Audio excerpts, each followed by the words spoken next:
Okay, so this is the problem. And I press this button here, the on button of the computer.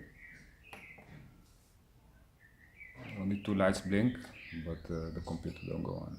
I try to take out these things, the memory,